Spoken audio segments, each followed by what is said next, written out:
Hey YouTube, working on this GE fridge. They call this a wide by side. It's got the wide freezer section. Anyway, this paddle flapping is not going to cycle this kind of ice maker.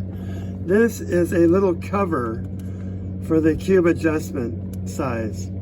So doing this is not going to cause it to cycle. You can reach in there and manipulate the fingers and move them to get it to cycle. But there's a very similar one with a light that it's digital and the paddle thing will work, but not this one. Hope this helps. Bye.